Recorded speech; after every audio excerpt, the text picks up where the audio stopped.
Thank you very much. Thank you very much, Ryan. So beautiful. We're gathered together on these hallowed grounds to honor the memory of nearly 3,000 souls who were murdered on this day 17 years ago. We're here to pay solemn tribute to the 40 passengers and crew members on Flight 93 who rose up, defied the enemy, took control of their destiny, and changed the course of history. Today we mourn their loss, we share their story, and we commemorate their incredible valor. On September 11th, 2001, a band of brave patriots turned the tide on our nation's enemies and joined the immortal ranks of American heroes. At this memorial on this sacred earth, in the field beyond this wall, and in the skies above our heads, we remember the moment when America fought back. Melania and I are grateful to be joined for today's ceremony by Governor Tom Wolf and Governor Mark Schweiker. I also want to thank the members of Congress in attendance, Senator Bob Casey, Congressman Lou Barletta, Keith Rothfuss, Bill Schuster, and along with the president of the families of Flight 93, Gordon Felt. We're also joined by members of the National Park Service, along with firefighters, first responders, and incredible people from law enforcement. These are truly great people.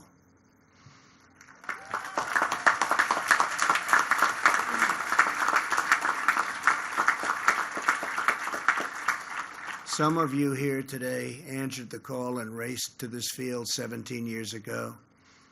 You fill our hearts with pride, and I want to thank you on behalf of our country. Thank you very much.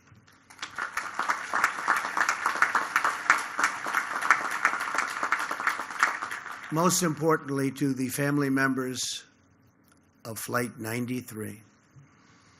Today, all of America wraps up and joins together. We close our arms to help you shoulder your pain and to carry your great, great sorrow. Your tears are not shed alone, for they are shared grief with an entire nation. We grieve together for every mother and father, sister and brother, son and daughter who was stolen from us at the Twin Towers, the Pentagon, and here in this Pennsylvania field. We honor their sacrifice by pledging to never flinch in the face of evil and to do whatever it takes to keep America safe.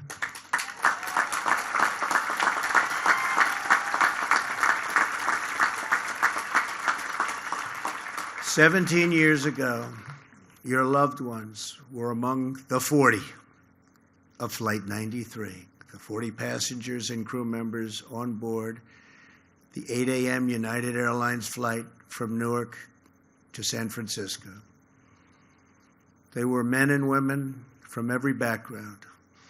They were young people returning from visiting family, moms and dads on business trips, and friends going and coming from birthdays and weddings.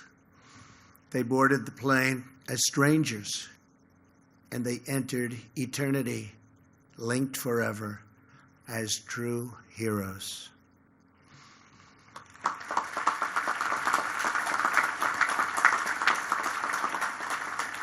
Soon after takeoff, Flight 93 was hijacked by evil men bent on terror and conquest.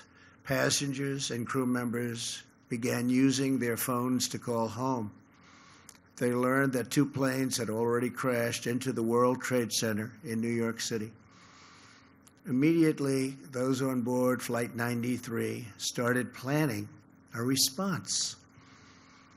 Sandy Bradshaw, a flight attendant, called her husband and told him they were in the back of the plane preparing hot water to throw onto the hijackers.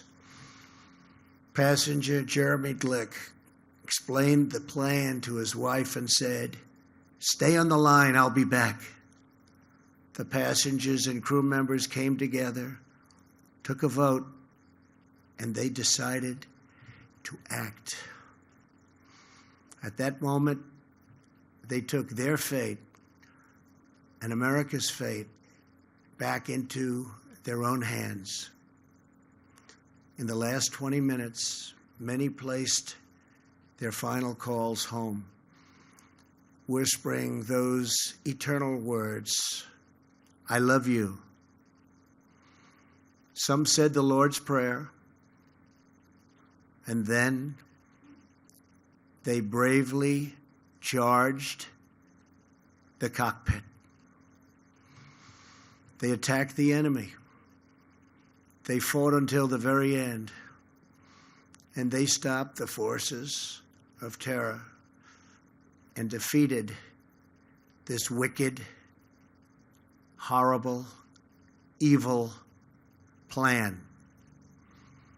Flight 93 crashed yards from where we stand, just 20 minutes flying time from the United States Capitol. Through their sacrifice, the 40 saved the lives of countless Americans, and they saved our capital from a devastating strike. In the days after the attack, tens of thousands of firefighters, police officers, and recovery workers traveled to New York and Arlington to crawl through the rubble and search for survivors. There were prayer vigils, memorials, and charity drives all across our nation. Here in Shanksville, many of you raised up the first memorial, a wooden cross, a chain-linked fence, mementos and tributes pouring in, and dozens of American flags. A piece of America's heart is buried on these grounds, but in its place has grown a new resolve to live our lives with the same grace and courage as the heroes of Flight 93. This field is now a monument to American defiance. This memorial is now a message to the world. America will never, ever submit to tyranny.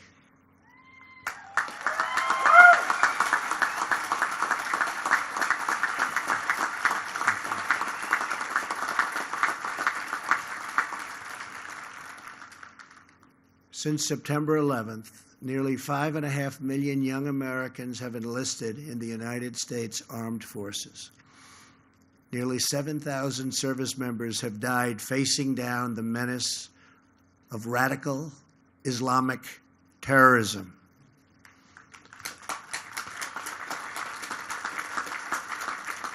Today, we also think of the more than 200,000 service members now serving overseas.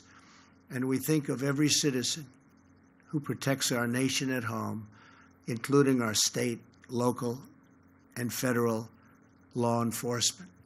These are great Americans. These are great heroes. We honor and thank them all.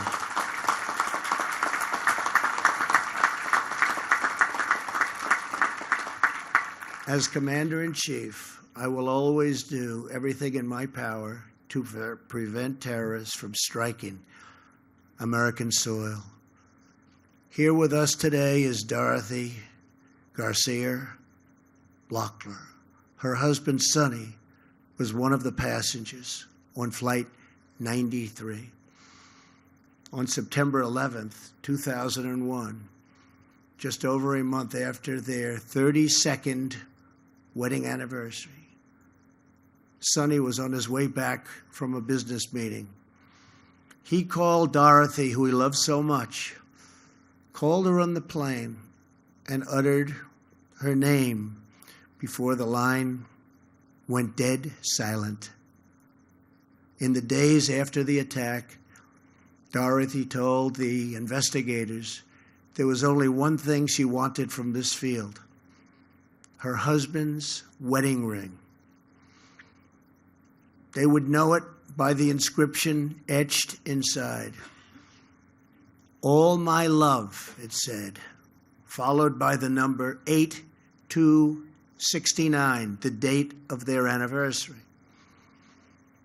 The officers, great people, promised to try, but in this field of records, it seemed certainly impossible. Dorothy began to pray, and she asked her friends to do the same. Days went by, then months.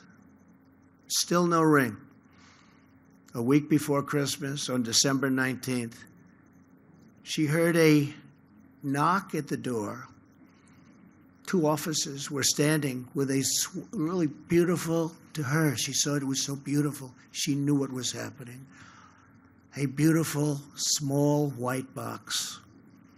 Inside it was a wallet, a luggage tag, a driver's license, a small bag with the wedding ring inscribed with those three precious words: "All my love."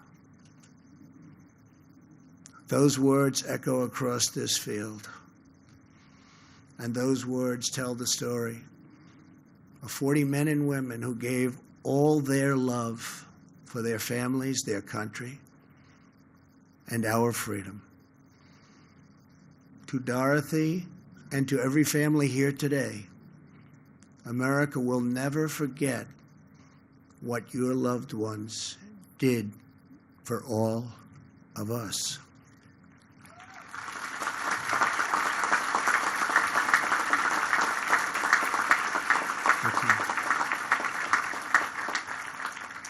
Earlier this week, you dedicated the final part of this memorial, the Tower of Voices.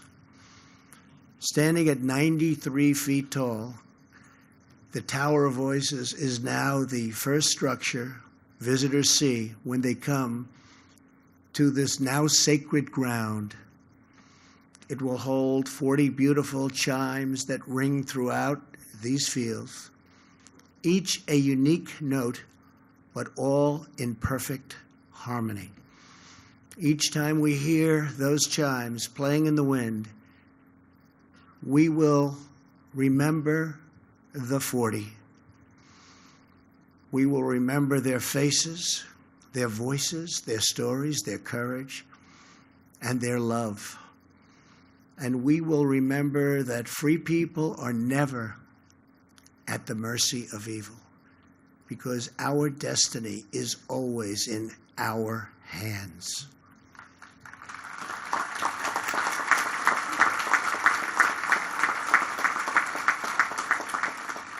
America's future is not written by our enemies. America's future is written by our heroes.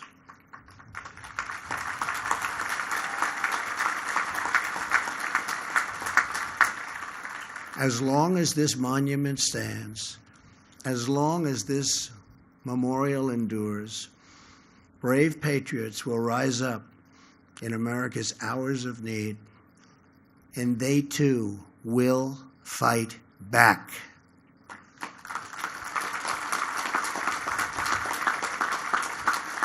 "17 years ago, 40 incredible men and women showed the whole world that no force on earth will ever conquer the American spirit.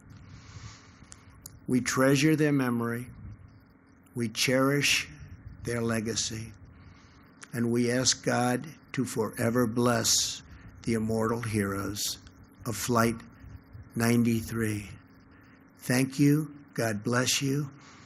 God bless the families, and God bless the United States of America. Thank you very much. Thank you. Thank you very much. Thank you. Thank you, Father. Thank you. Thank you very much.